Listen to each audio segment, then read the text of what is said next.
Olá, meus alunos queridos. Vamos falar de funções, tipos e aplicações. Bom, a classificação quanto à propriedade de mapeamento, a função ela pode ser injetora, sobrejetora, bijetora ou uma não função, tá certo? Então, ela é uma função injetora quando cada elemento da imagem possui uma única e distinta ligação com o domínio, tá ok? Então aqui a gente pode ver que esses elementos que têm ligação, eles são imagens. A totalidade do y é o contradomínio. Então cada elemento da imagem tem uma única e distinta ligação. Portanto, ela é uma função injetora. Ela é sobrejetora quando o conjunto imagem é igual ao conjunto contradomínio. Tá ok? Então, ó, vocês podem ver que todos os elementos do contradomínio, eles estão com ligação. Logo, a imagem ela é igual ao contradomínio, então é uma função sobrejetora. Ela é bijetora quando ela é ao mesmo tempo injetora e sobrejetora.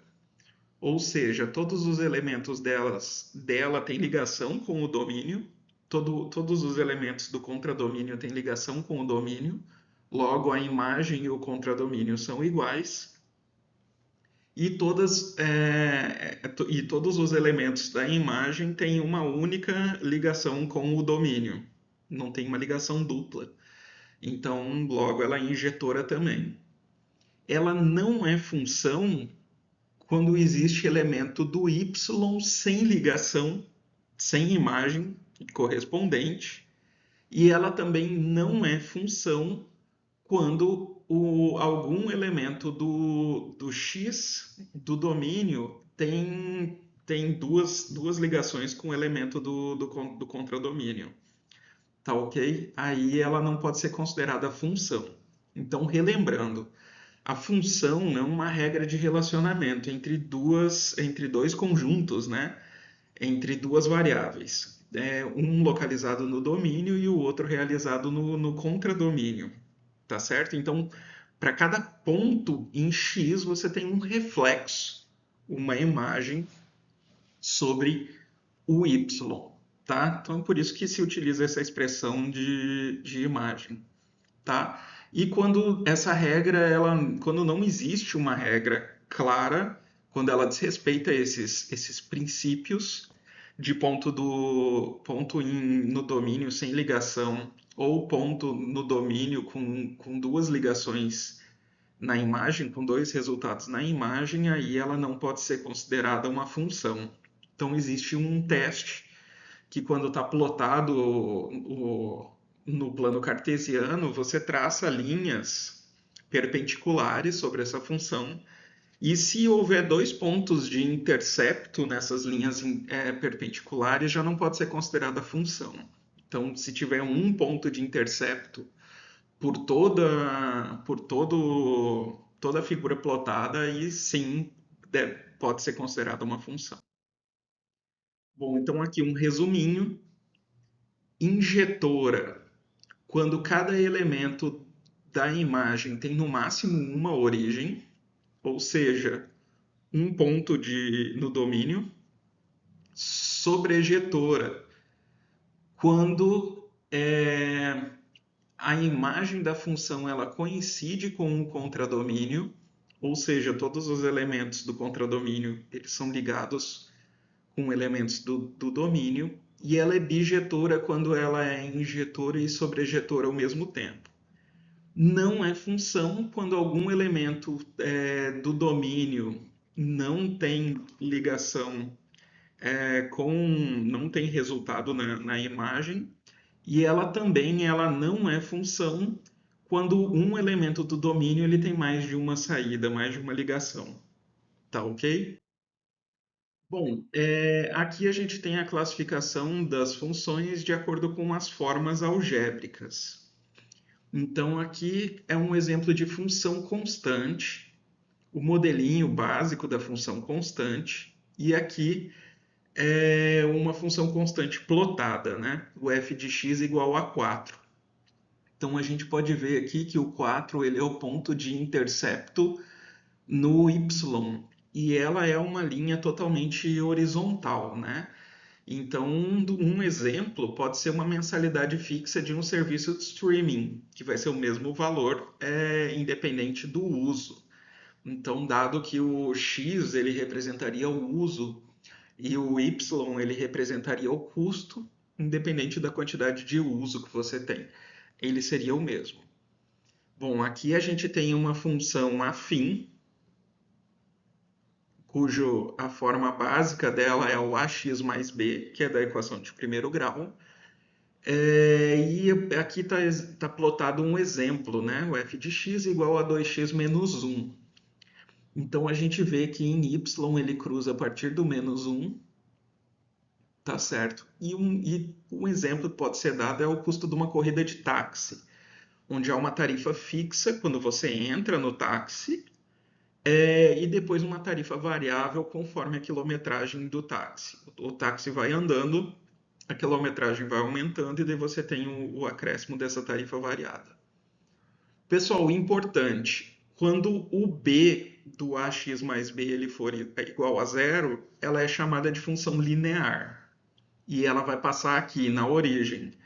Quando o b ele é diferente de zero e ele não passa na origem, aí ele não é chamado de função linear, é chamado de função afim. Bom, aqui a gente tem uma função quadrática que é representado por uma equação de segundo grau, né? E aqui a gente tem plotado, né, menos x ao quadrado mais 10x. Então a gente vê que é uma parábola para baixo, né? E um exemplo que ele dá é a altura de um objeto lançado verticalmente, considerando a aceleração da gravidade. Bom, função polinomial, nós vimos que a função de primeiro grau, segundo grau são polinômios, né? Mas os polinômios é primeiro grau, segundo grau, terceiro grau, quarto grau, quinto grau. Então vai depender da potência da maior potência da incógnita. Um exemplo, esse daqui é um exemplo que foi plotado de uma função de terceiro grau. Por exemplo, o volume de um recipiente em um formato irregular. Tá certo? Bom, função racional. Aqui foi plotado f de x é igual a 1 sobre x menos 2, que ele dá um exemplo da velocidade média de um veículo em função do tempo e da distância. Função modular, então módulo, ele sempre nunca vai ser negativo.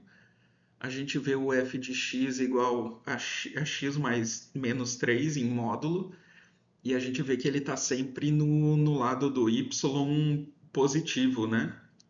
Nesse caso. E a distância o exemplo que o autor deu foi a distância de um ponto x até um ponto A na reta real. Então, lembrando que a distância ela nunca vai ser negativa, né? A distância sempre vai ser positiva. Classificação de forma algébrica, a gente tem aqui a função exponencial, que é a forma básica dela, né? É o f de x igual a elevado a x. E aqui a gente tem o 2x, né? Então a gente vê que ela no início ela não cresce quase, ela vai bem rente ao eixo horizontal e depois ela cresce vertiginosamente. Então, por exemplo, é o crescimento populacional ou de micro-organismos em condições ideais. Então, a gente viu esse tipo de equação exponencial na época da pandemia da Covid-19, né, pessoal? Lembrando que cada infectado você tinha uma estimativa de que infectava mais 5. Então, vai ser 1 infecta 5, 5 vão infectar 25 e assim por diante. Então, no início começa crescendo um pouquinho, depois você vai tendo uns crescimentos exponenciais. Função logarítmica, que é uma operação inversa, função exponencial. Aqui tá plotado f de x é igual a log de x, e aqui o exemplo dado foi uma escala de pH em química, que mede a acidez ou a basicicidade de uma solução. E aqui funções trigonométricas, aqui o céu é o limite, seno, cosseno e tangente não vai ser o nosso foco. Então existem disciplinas de geometria e trigonometria para isso. Todo um campo de matemática para estudar área, volume, ângulos, e esse não vai ser o nosso alvo, né? Mas aqui a gente vê um seno plotado, né? F de x igual a seno de x. E um exemplo que o autor deu foi o movimento simples e harmônico de um pêndulo indo e voltando, tá? Então vocês podem ver que ele funciona em ondas, é uma função que descreve uma onda. Bom, aqui tem alguns exemplos, né, com algumas informações, né?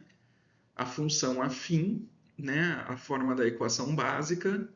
Quando o A é positivo, ela é crescente, quando o A é negativo, ela é decrescente. A gente vê a função logarítmica.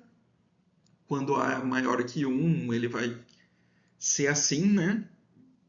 O mais tradicional. Quando ele está entre 0 e 1, ele vai ser decrescente. A exponencial, mesma coisa, quando ele for maior que 1, ele vai ser o mais tradicional, crescente. E quando ela for menor que 1, ele vai ser decrescente. As funções quadráticas, quando o A é positivo, ele vai ser uma parábola com uma boquinha dela voltada para cima, e quando o A for negativo, é uma parábola voltada para baixo. E aqui, inclusive, tem as fórmulas do cálculo dos vértices, né? Que é o ponto mais extremo, que é bastante importante, e a gente vai ver quando discutirmos a parte de equação de segundo grau. E as trigonométricas, que não são nosso alvo no momento, mas futuramente, se vocês quiserem se aprofundar na matemática, pode ser relevante. Então é isso aí, pessoal. Até a próxima inserção.